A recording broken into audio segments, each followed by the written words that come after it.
What's up, everybody? Welcome to our brand new podcast, Cut the Nonsense. I'm joined by my co-host, Rob Bastow. So was it a fluke? I don't see it as a fluke. I see a young man with a strong arm and a good sense of QB awareness. I also think he's coached by somebody that has started to build a good system because the Texans have needed it since the days back when Matt Schaub was actually their most winningest quarterback ever.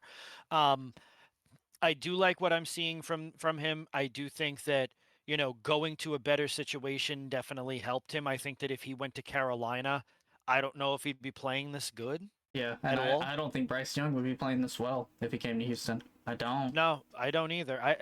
It's hard to tell because it's a lot of, it's a It's lot a of lot of assuming. ifs, but There's a lot of ifs and assuming, but my take would be that I do not think that this young man is a fluke. I think that he is going to be a star. I don't think that he'll be Patrick Mahomes, but I think he'll be in the discussion with like a Trevor Lawrence. his his top 7 quarterback in the league right now. Absolutely, no debating that. His stats this season: 2,270 yards, 14 touchdowns to 1 interception.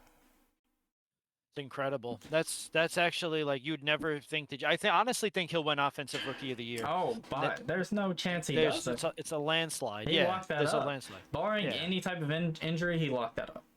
Absolutely. This week, this past week, he locked it. But let me tell you something. If he could get this Bengals win, he definitely has it. He definitely has it. And it will. But that's my take. I think that this is a young man, and we're seeing maybe not a legend, but maybe an incredible talent for years to come. I agree. He's going to be a star in the league. He's going to be a top 5 quarterback one day. There's no doubt about it. Coming down to the Texans, here's another one I wanted to kind of ask you. What do they do with this season? Do you think they shoot for the playoffs? Or do you think they try and tank a little bit, get a little bit better pick for some help? I don't see a need to tank for that. I mean, when you have a quarterback that's as good as CJ Stroud, I mean, he's making all of his receivers look great. I mean, all of them had over 100 Okay. passing yard, Yeah. receiving yard. No. But let's put this into perspective. I think Marvin Harrison's going to drop a little bit. I think he's going to drop to 4 or 5. I don't think he's going to go second overall like most mocks have him. He's looked great. I don't think he's looked that great. He will be a generational receiver, no doubt about it. He'll be like a Justin Jefferson in the league. But you get some word that Marvin Harrison's dropping down to 6, maybe, possibly 5, 6. Do you try to go get him, or do you play this season out and you try and trade up for him?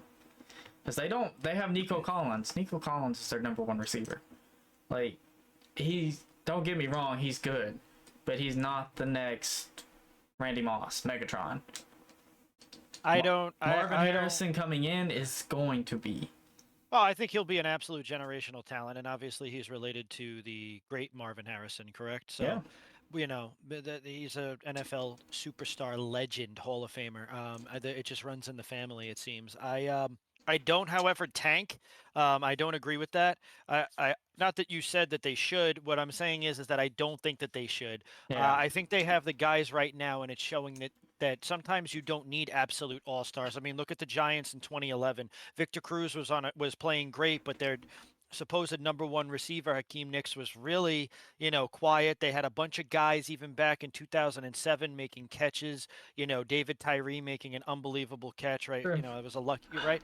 But I just don't see having to, if anything, maybe go out in free agency over the offseason and grab somebody. I don't think that you should tank your season away, especially when it's your first season together with your coach. Yeah. I don't know. I could agree.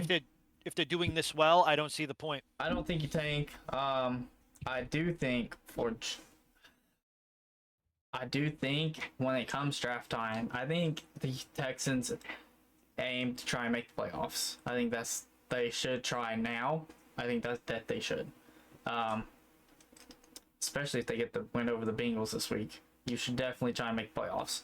I don't think you should tank whatsoever, but when it comes draft time and they're sitting at a 14 through 18 pick, I think you look to trade it. I think you try and get Marvin Harrison out to Houston. Yeah, I think that is the number 1 option for them. You put Marvin Harrison in that offense, he's 1,500-yard season. it's going to be insane. I can Um, see it. I can see it. I just wouldn't. I just wouldn't. I just wouldn't tank for yeah, him. I I don't think you know. tank, Uh, but I do think you look to trade your pick in the draft and I could see try and that. get him, especially if you hear he's falling. If you hear he's falling, you move up. I don't see him falling below like 6, but I don't either. I do agree with what you're saying, right? Because like a generational talent is the same thing the Niners should have did with Patrick Mahomes. They went with Solomon Thomas, who I don't even know if he plays football anymore or he like shops at Sears or what he does now. But it definitely, hurts my heart that the GOAT is playing. Well, this generation's GOAT, right? This new generation is playing for Kansas City and not in a Niner uniform. True. So, um, I I don't see him dropping. And I also don't, right? Like, you don't want to make that kind of mistake by letting him go to another team, but it's almost like you have something good going here, Yeah. and True. you're not going to naturally, don't naturally tank, but if you start messing up and you guys start really falling off, then I think it's into good consideration looking for a wide receiver. And if not, go to free agency and grab somebody. True.